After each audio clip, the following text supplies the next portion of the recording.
Welcome to the first episode of the W Basketball Show. This is still a bit of a work in progress. However, this episode should give you all a pretty good idea of what it's going to sound like, especially the first, hopefully, 8 episodes.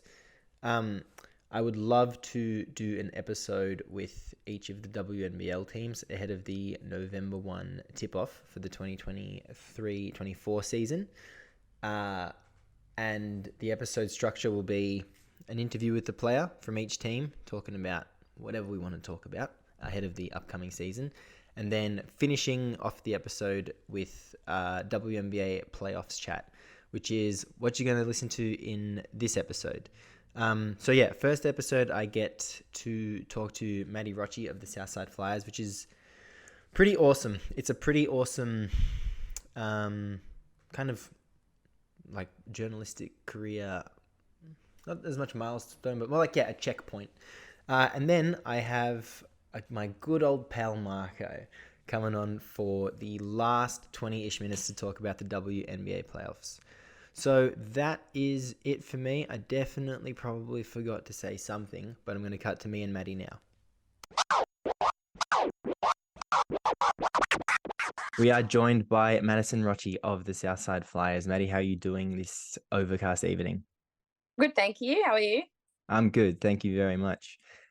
So yes, as I said, you played for Southside, and last season you guys had a nearly a perfect season, just short of a perfect season.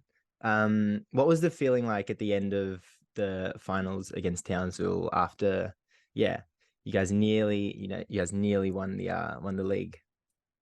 Yeah, obviously a lot of disappointment because obviously you play every single season to win a championship, and that's a major goal. Even though we had an up and down season, to make it to a grand final series is a massive thing, but to lose it, it really did hurt a lot. Obviously, we knew we played a massive semi-final series against the Boomers, and we knew Towns was going to be a tough opponent, and we gave it our all. But yeah, they were just the better side last season. And they were great all season long. Well, after around 4 or 5, I feel like they lost one game maybe after that. And yeah, I got to see game 2 in person when you played against Melbourne in the semi-finals, and you had a great game, 11-9 and 8, and your feel for the game was on full display. And yeah, you're just kind of in control of the pace anytime your team has the ball.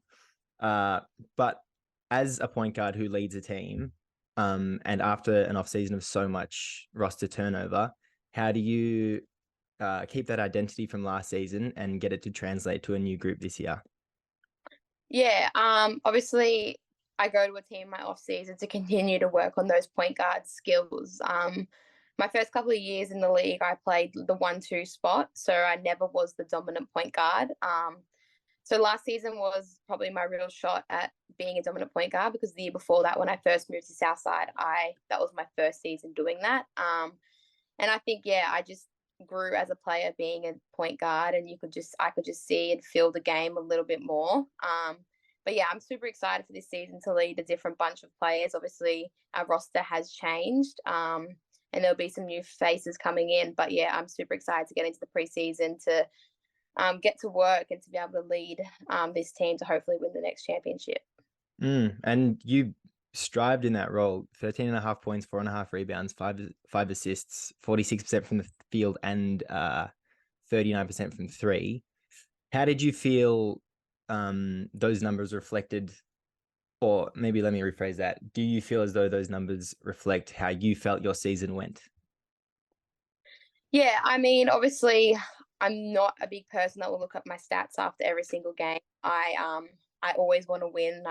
You could definitely tell when I play the game of basketball that I go out there to get the game. I don't go out there to know how many points I score. But yeah, last season I did have a big goal to make sure my assists were up there, because I want to be able to facilitate the game as well as be that point guard that can score the basketball when needed. But yeah, I thought my season last season was definitely one of my better ones. I felt really comfortable out there. I think I just let the game come to me, and that was something that I strive to do every season that I play, is that I don't want to force anything. I want to always be that player that will look for my teammates. And I think last season it really showed that when the game opened up, it was either for me or I was finding somebody else.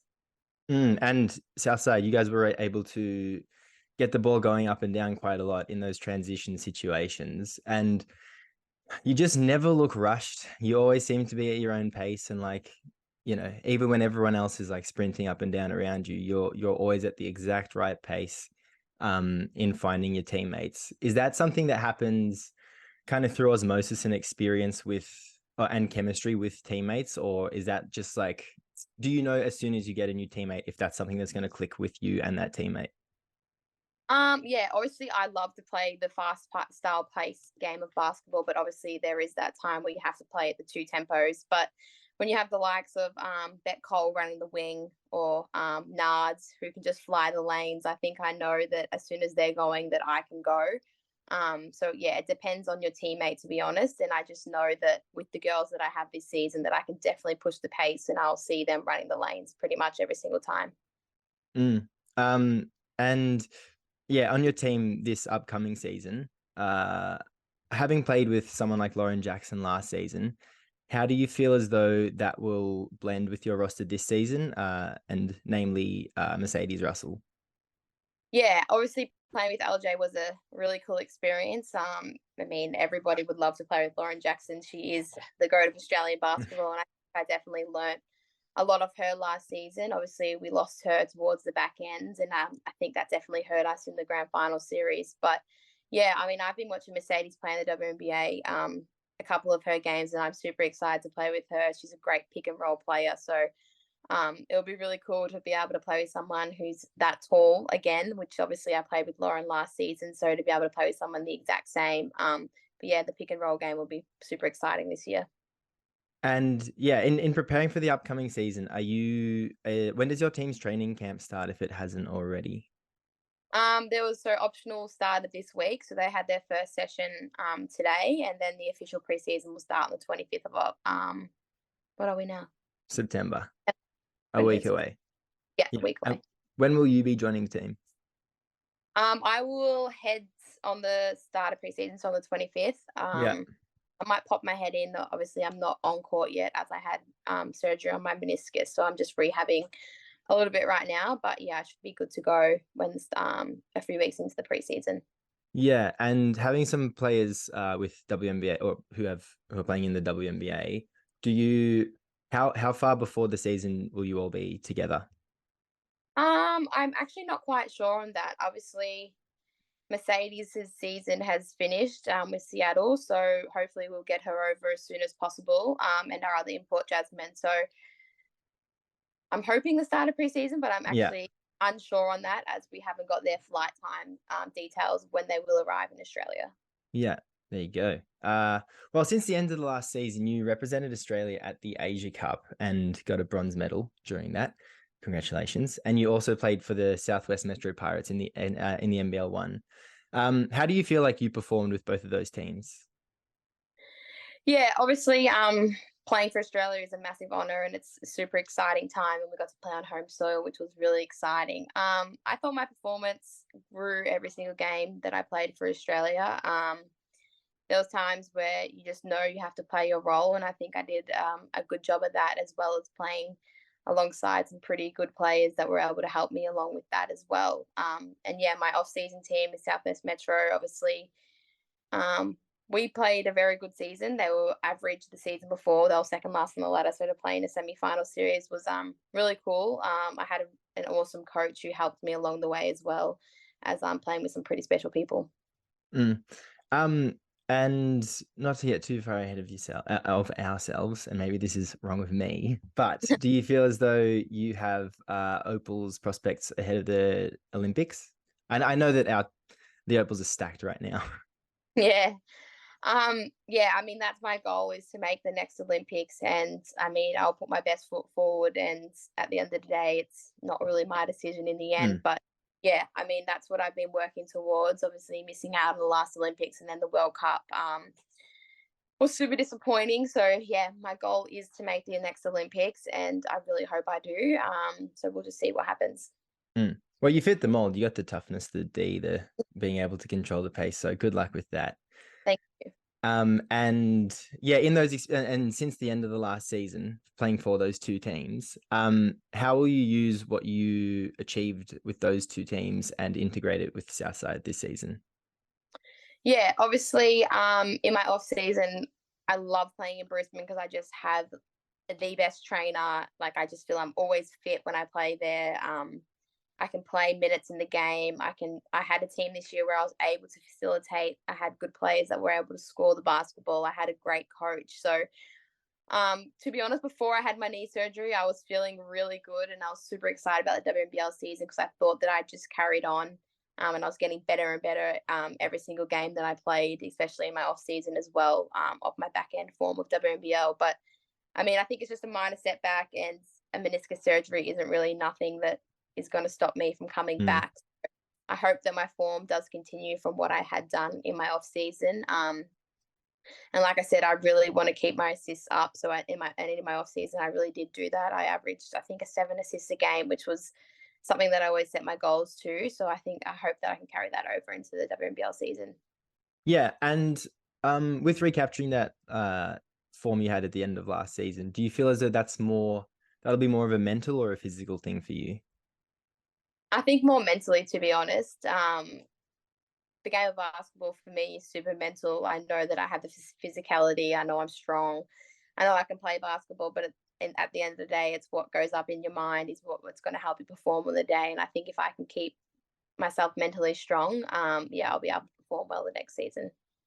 Yeah. At the start of next season, November 1, 2023, is it all guns blazing, win, win, win for Southside, or is it we have this new group, we're going to need a blend, integrate new pieces? Yeah, what's the MO? Well, you would hope to start the season on obviously carrying over and having those wins going into the season. We will have some preseason games, so hopefully we can find our mojo a little bit there and then roll into game one with all guns blazing and get that first win because obviously it's a rival game against the Melbourne Boomers. And we know that there be clashes when we play against them. So yeah, we definitely want to go all guns blazing for round one. Mm. And what are your personal goals for this upcoming season? Obviously, I would love to keep my assists up, so I want to average at least 7 assists a game. Obviously, win a WNBL championship. When I move from Canberra to Southside, my goal is to win a championship at Southside. So definitely those two will probably be my main goals. And obviously, you always have your development. I just hope that I can develop every single game and get better and have a consistent 3-point shot. Mm. Jumping back to your experience at the Asia Cup, you were playing with Poch and Shoa was coaching. Am I right in that? But the China tour that Cheryl coached at. Oh, okay. Okay. Yeah, how are you three going to bring that, or would you like to carry on the momentum that you three formed and developed in the China tour to Southside this year? Yeah, obviously, this is my third season now with Cheryl, so I know how she coaches. She knows how I play, so there's always a good thing there when you play under the same coach for multiple seasons. And obviously, with Nadio as well, I played with her last season. I know how she's played. I watched her games in the off season, and she's such a young talent that's going to be great for us. And we know that we can have her run the lane. We know she's athletic, and I'm super excited to play with her again, as well as being coached by Cheryl. Yeah, how is it playing with a player like that? Because I feel like it's constantly a mismatch in your favor, which doesn't really make sense. Like I feel like she can probably guard 1 through 5, maybe 1 through 4 in the like really big bigs. Yeah. And then when she has the ball, I feel like she probably has an advantage over anyone that guards her. So how does it feel like is that like a sigh of relief moment when she has the ball? Yeah, pretty much. I mean, she had a great season last year, being her first season at WNBL, and to have her back this year is we're excited. She's an up and coming opal, which we're really excited about as well. But yeah, she's long, she's athletic, she can defend probably 1 to 4, I'd say maybe 5, depending on how big the 5 man is. Mm. But last season we had her locking down some players, and just the length that she has, like it's pretty cool. Like you see her coming down the floor and she'd block a shot from probably the foul line, which we were pretty surprised about that happened last year. So yeah, she's such an athlete. Mm. And you personally, how are you looking forward to being a leader for this team on and off the court this season? Yeah, I'm actually really excited. Obviously, I've played behind some really good leaders. I had my 4 years in Canberra playing behind the likes of Leilani Mitchell, Kelly Wilson, Kelsey Griffin, Mariana Tolo. So I think I've definitely learned a lot of those leaders, and I'm really excited to take a new role this year to be that leader, to be that on and off court leader, to be that player that the young girls can always come to as well. Because when I first started in the league, I was that young player, and I wouldn't really call myself old, but I mean, this is my 7th season now, going into my 7th season. So I would love to have those young girls be able to come up to me at any other time, and I also be able to lead the team to a championship. Yeah, I guess it's more responsibility. Yeah, do you feel like you thrive in those situations where you need to be counted on and you are more responsible? Yeah, I mean, I think I'm ready definitely for that to come across. Obviously, you see other people do it, and I think that especially this season with the team we have, obviously Bet Cole as well will be a massive leader for us. Mm. She's been around. She was basically our vice captain last year. She knows what she's doing. She's a veteran of the league, so to be with her this season and to be those two players that will be able to lead the team, yeah, is going to be something that we're looking really forward to. Mm. What are you watching around the league more generally coming into this season? Watching, sorry. Yeah, what are you watching? Or maybe who are you watching? Or yeah, is there potentially a trend that's forming in the WNBL that you're keeping your eye on? Um, a trend. Interesting. I'm not really sure on that one. I How think, about this? Your game 10 into the 2022-23 season, and you're like, oh my God, I'm so sick of defending play X, yeah, or I'm so sick of coming up against this coach. yeah. Obviously, there's so much talent in the league that Mm, like there's so many good players out there, and I think to be honest, I thrive on playing defense on good players because mm. I love to play defense. But yeah, there's just going to be so much talent out there this year that there's some good imports coming into the league. There's ones that we're really going to have to lock down on defense. So yeah, I think defense is something that's going to be really good. Mm. Um, yeah, I can't relate at all to that. When I play, I definitely try to find whoever I think is the easiest matchup. But good on you for doing that. And yeah, why should people tune in to watch Maddie Rocci and the Southside Flyers? I think it's going to be a really exciting season. Obviously, they know how a lot of us play. With Southside has been such a successful team over the last couple of seasons. We made it to the championship last year. Obviously, fell short, but that honestly makes you more hungry. So we're going to go out there. We're calling all fans to get to the State Basketball Centre, to get behind us, to be there cheering us on. But yeah, they should be really excited about the team that Cheryl's put together. We're going to be young, we're going to be fast, we're going to be flying down the court, and we're going to have some size down there as well. That's going to be super exciting. Yeah, for sure. I think your team will be very interesting to follow because your idea last year was to compete. Your idea this year seems to be seems to be to compete. And yeah, it's quite a different roster. So to see how you make those steps, you as a leader, Cheryl as your coach, yeah, it's gonna be. I'll be watching Southside all season long. And last season, you guys showed so much resilience. Like LJ went down, and you still made the finals. And yeah, you seem to, that's obviously a massive hit. Like that's a massive hit to any basketball team. Um, and then yeah, and you were able to just be like, okay, this is now our situation, and this is how we have to act going forward. We don't have this player, we don't have the greatest Australian basketballer of all time for the rest of the season. We have to just make do with what we have. And yeah, you were great last season.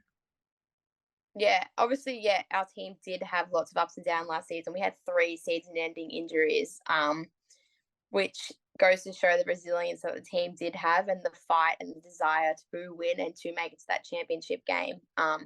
Yeah, and that never give up attitude. And I think we definitely showed that last season. And I'm 100% sure that will carry over into the next season because you never want to lose a grand final. And when you do, it just makes you want to achieve that the next season that you play. Yeah, perfect. Well, thank you so much for your time, Maddie. Good luck this season. No worries. Thank you.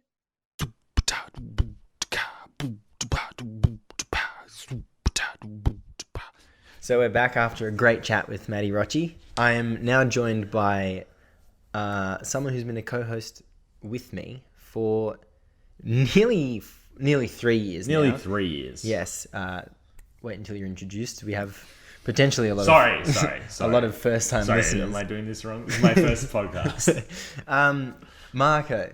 Hey, Lucas. How's it going? I'm going well, man. Do you want to give a little rundown of who you are and why I would have you on the W? Yeah, so me and Lucas, we've co-hosted the JVG tribute show together for 147 episodes. We just knocked over 147 just a few moments ago, actually. Yes. And my origin story is I was like the one who knew less about the league, but now we're so deep into this experiment that's kind of redundant. Yeah. But yeah, like I'm a Las Vegas Aces fan. I love watching the WNBA.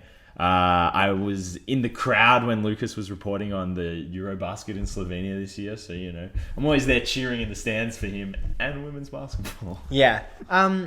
So yeah, that's a pretty good introduction to Marco. We'll get onto the WNBA playoffs in a bit, but something that happened. So, a little peek behind the kimono. When I was planning my episode with Maddie, we had initially planned to record it last Monday, which is now the 11th of September, and actually always was the 11th of September. But she had to postpone, and we ended up recording it on the 18th of September. So she postponed, and I was like, okay, reschedule, all good. I went and walked my dog on Monday night, and I was walking down the street near my house, and I saw someone in a Southside Flyers hoodie, and I was like, oh, that's so crazy. A Southside Flyers player just postponed their podcast recording with me. And I looked up and I noticed the face and I was like, wait, that's weird. I didn't recognize that face. There's someone in a Southside hoodie, whatever.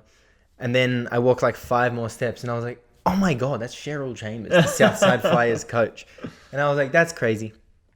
So then and there was I feel like it goes without saying, but I've never seen her before. I didn't expect to see her. She's not like a local face. No.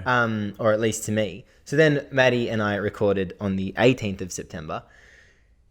And today I'm walking up the street at where I work and someone's in the Southside Flyers t-shirt and it's head coach Cheryl Chambers. And I was like, okay, now I have to say something. This is just ridiculous. The 2 interactions I've had with Maddie Rocci have been followed by a completely random wild Cheryl Chambers appearing. And so I just thought that was pretty crazy. Like, it's quite fateful. Yeah, 100%. Do you feel like I'm quite a fateful person? I think you are. I think things always happen to you in a fateful manner. And then you've told me you don't believe in coincidences, so. Oh, true. Yeah, in fact, we've spoken about that on the podcast before. Yeah, so. And if anyone wants to listen to that chat, you can go and locate that episode for yourself. Yeah, but it's more just gonna help you out. The idea of a coincidence. Yeah. No, I understand. I understand what you're saying completely. That is really strange. Also, what's she doing Northside, right? Yeah, I didn't press. No, I was that's like, fine. I'm already a mess on my lunch break. I'm trying to move my car. That's actually all I'm trying to do. I would never say that to her face, just behind the safety of the microphone, True. Good point. Anyway, you're in your W Orange Charlotte Bobcats t-shirt. Yep. Go Cats. What are your... So first round of the WNBA playoffs is here. We are 3 days of play in, and they are playing every second day. 2 series have gone to 2 games so far, with Las Vegas winning their series against Chicago 2-0, and Connecticut Minnesota tying their series 1-1 with Connecticut. And the other 2 series are Dallas leading the Dream 1-0 and New York leading the Mystics 1-0. Marco, you definitely followed the WNBA regular season closely, but due to your travels and recent events in your life, you have not been able to follow the WNBA playoffs.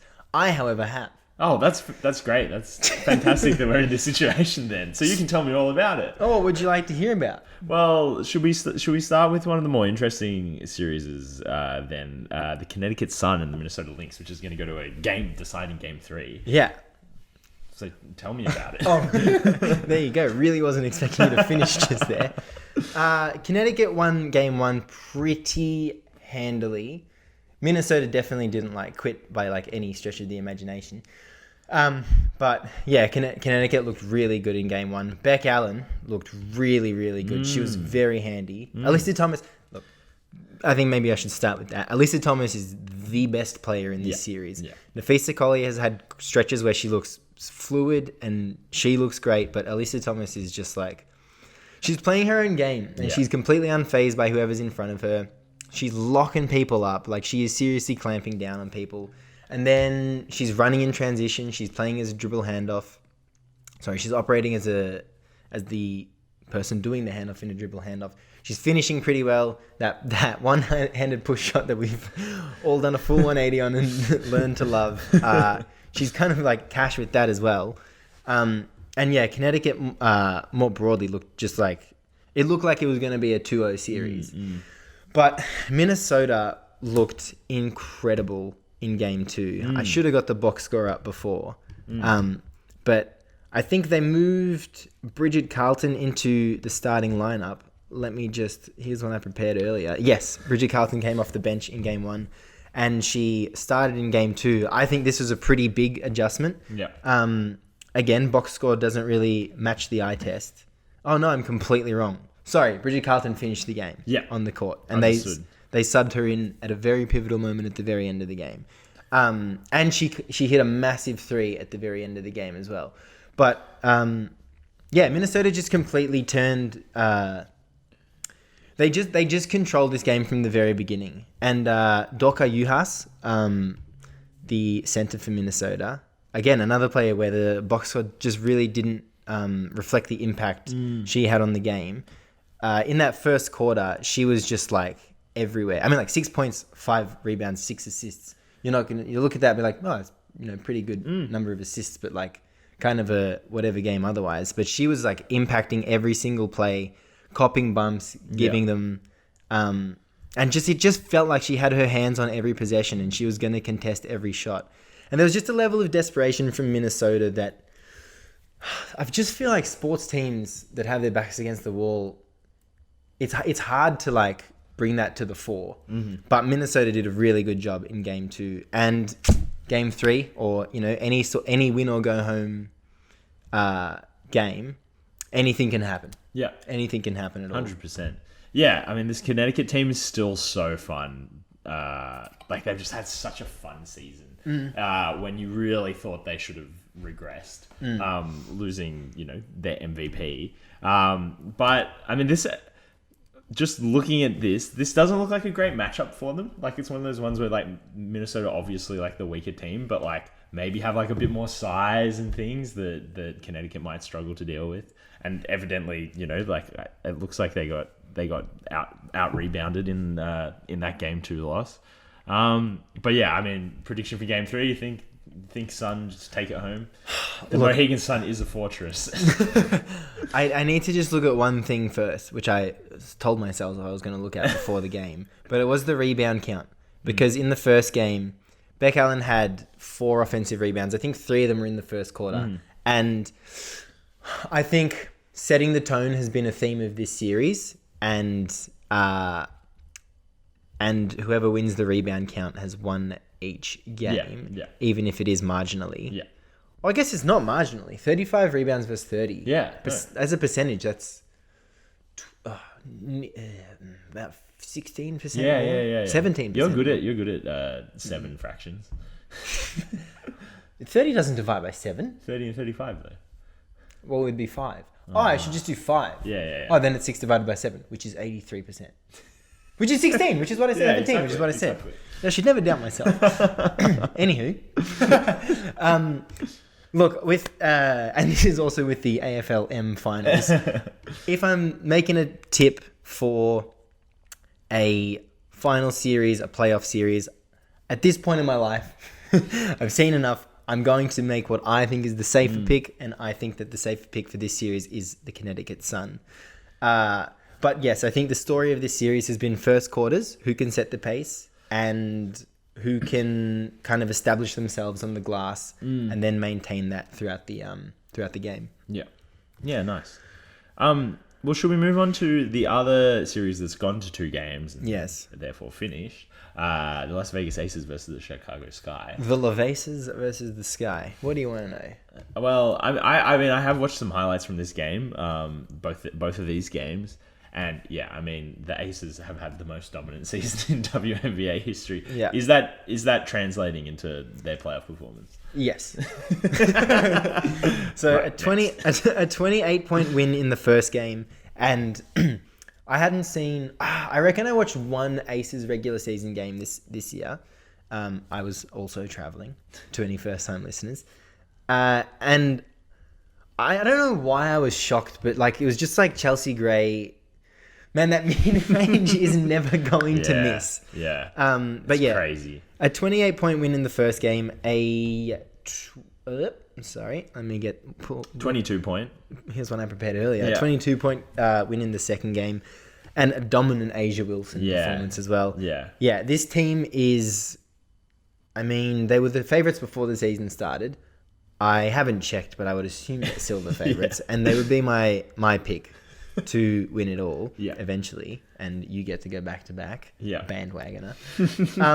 But it's like I've really liked watching the Sky. They've showed resolve. Their hand was kind of played for them last off season, and I think they did a pretty good job of matching personalities on this roster. Yeah. And I mean, now Kalia Copper is leading a team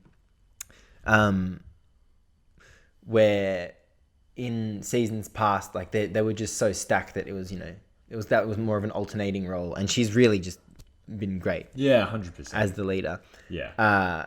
So I don't think this season is anything of a failure for that team. I actually think it's a great it's not even a foundational step at this point. It's more like just the next step. Yeah, 100%. But the Aces are the Aces. And I agree. And there was like really promising signs. Like, I mean, we know Talia Copper is like a great playoff performer. But like, she just has so much grit, and like she's just one of those players who you forget can like fight for offensive boards. Like you forget about her size because she's so fast and like, like can change direction, so switchy. And then like Courtney Williams just always ends up on a team that's like doing something plucky in the playoffs. Yeah. Like she's just always in a situation like, oh my God, like you really put everything on the line just for that one 3-point shot, or to shut down that one possession from the other team. So there's 100% lots to be happy with here. But like, yeah, the pedigree of Las Vegas is insane. And also I think like last playoffs, like I think a lot of our players weirdly underperformed, and this is such a crazy thing to say, but we kind of got saved by Chelsea Gray. Yeah. Despite having the most stacked roster, like Asia would disappear from time to time. Kelsey Plum was good, and then Jackie Young just had a really bad playoff run. Jackie Young has been really good in both of these games. I think it felt like she hit way more than 3 of 5 threes in game 1, but like she was just draining them at one point. And then like Asia just completely dominating. 38 points, 16 rebounds, 4 blocks. It's just it's pretty nuts. 38 points on 23 shots, 1 turnover. Yeah. You know, like it's almost a faultless game. 4 blocks, 3 steals, and 1 personal foul. Also, it's like every time she made a defensive effort, she did it successfully. Also, in half an hour. Yeah. 38 points, like not just the points, 16 boards in 30 minutes. Yeah. I mean, I'm sure everyone, or most people listening to this have watched the game for themselves. And be like, yeah. You guys are pretty much saying what happened. Well, shall we move on to another series? Perhaps the team that is best set to challenge the Aces for the championship this year, New York Liberty, playing the 7th place Washington Mystics. Yeah. What can you tell us about the first game from this series? I think a misleading 7th place. I think this team definitely has business being a top 4 seed. Look, the first game, I really liked watching Washington. Just going to get up the box score quickly, but they were shooting lights out, and they were playing kind of their best basketball, if not close to. And the Liberty weren't playing their best, and the Liberty went into the half with a 4-point lead. And I just thought that's kind of what this series is going to be. And then in the second half, the Liberty were able to... It was kind of becoming a half-court game with a bit of transition, and the Mystics shooting with a lot of confidence. And it was as if at halftime, Sandy Brondello was like, okay, if this is how the game is going to be, then we're going to play it on our terms. And that's just what the second half looked like. They were like, okay, if you want this half-court game, you're going to have it. And you're not going to get any more threes up. We're going to be the ones to get the threes. Sabrina Ionescu broke the... Was it Liberty or WNBA record for threes in a playoff game? It might have been WNBA. Let's fact check that really quick. Yeah. It was for anyone that didn't see, 7 made 3-pointers. Yeah. And they were crucial. Like she was kind of the run. Like they had a run in the third quarter. It's a Liberty playoff record. Liberty playoff record. They had a run in the third quarter, and that was kind of where the buffer was made.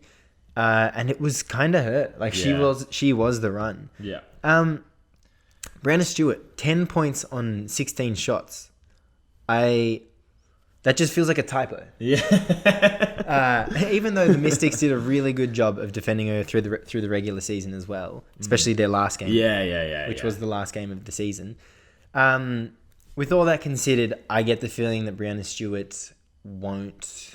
Yeah, that won't happen again. I think she will have been thinking about that since the end of the last game. Yeah. And I don't think she'll forget that feeling going into game 2. Yeah. Elena Deladon loves those like marquee 4 matchups. Yeah. Like she always performs, especially defensively, whenever she plays Asia Wilson or Brianna Stewart. Yeah. For you know why, because she's the third in the perennial 2-horse MVP race. Yeah. But yeah, like that seems like a complete anomaly, and that's why the Liberty have like built everything they've built is so if one of your players has a performance like that, it just doesn't matter. It's just completely insignificant. Yeah, Elena Deladon, I think it was last year's playoffs, 2022. We played the Mystics, being the Seattle Storm, and there were flashes where it looked like Deladon was outplaying Stewie, which is crazy to say. But yeah, she really loves them, and she doesn't shy away from them. No. It almost makes her play better. Yeah, 100%. I think it does. Yeah. Again, on the Liberty side, 7 points. Sorry, I actually don't recall Courtney Vandersloot having too much of an impact on this game, and I don't really remember too many plays that she made. And even with that, she had 7, 6, and 6, which is like such a handy stat line to go along with the team that had. Benijah Laney was also huge in their first half. She kind of kept them afloat. Jonquel Jones had 20 of her own, and then Sabrina had 29. And to just be that like player that unlocked everyone else, like imagine a game where it's like, oh, this is a good Courtney Vandersloot game. Like, what are those numbers going to look like? Is that going to be like 9, 9, and 9? And at that point, it's like, there's not much Washington can do if Stewie gets. Let's say if Stewie even hits 40% of her shots. Yeah. Which is still below her mark. I think this is 2-0 Liberty. Yeah. 100%. So we'll go briefly to the last series. Yes. Dallas Wings versus Atlanta Dream, which you haven't had the chance to I lied, Marco, when I said before that I have been watching them closely. I've watched the rest of those games. I was only able to catch the highlights of Wings Dream. And Ryan Howard... Oh boy, very good timing. My computer's frozen. Well, she actually had eight threes. So that would have been a handy way for us to figure out that Ionescu didn't have the playoff record. Yeah. Which was it says here the most points and 3-pointers in a WNBA playoff debut game. Yeah. But surely there's a couple other records that she broke there. Yeah, I was going to say, you'd hope so. I mean, and this looks like to me like a classic, like, all right, future superstar, this is your first playoff game, do whatever you like. Just run amok. And she had a great rookie season as well. Oh, 100%. All-star starter in her rookie season. I I'm not even joking. I still haven't been able to find this box score. Where are we? There we are. Jesus. Sorry. But yes. No, 36 points. Yes. And watching the highlights, it was like that's what 36 points looks like. Yeah. I think I was kind of like middling on Dallas going into the season, but they had some great performances in this game. But yeah, I'm not able to give the analysis you've come to learn and love from the two co-hosts of the Jeff Van Gundy tribute show. But going to Atlanta, I don't know. Who would you pick for this? I'm torn because Dallas were also a team that maybe flew under my radar a bit. But then there's some players I really don't like. Like I can see Tierra McCowan had like a very, very efficient 17 and 14 here. Yeah. Like 17 points on 7 shots. Yeah. And then Ogunbowale just had like the most classic Erika Ogunbowale game, 10 of 23. Oh yeah. Just not quite efficient enough to justify it. So yeah, I think this Dallas team is good, and they're obviously they know what they're doing. They've been here before. And Atlanta are much more they'd be happy to just come away with some good performances rather than an actual first round win. I think, but could go either way. I mean, it could be a home and home situation. I think. Yeah. Well, Dallas Atlanta need to get on the boards more in game 2. But yeah, if I were to pick make my pick for game 2, I think it's Dallas 2-0. Yeah. Okay, cool. I'm gonna go Atlanta. Damn. Just to be nice. Well, make my first prediction of the episode. I guess I was gonna say I guess I'll see you in game 3, but that means I'm wrong. I guess I'll see you when game 3 should have been. Same place, same time. Yeah. All right. Well, I guess that'll sign us off for the first episode of the W. I wonder how it's going to sound because it's going to kind of be all over the place. Yeah, but it's kind of like segments. There's a nice 20 minutes here. Nice 20 minutes there. Nice 20 minutes there. You have 5 minutes at the beginning. Maybe, I don't know, maybe he didn't do it. No, it'll be less than 5 minutes. Well, thanks for having me, Lucas. It's great to be on the W Basketball Show. Yes. I'll see you next time you have me on. Pleasure having you here. Yes. Listeners, get used to Marco's voice. Bye. Bye.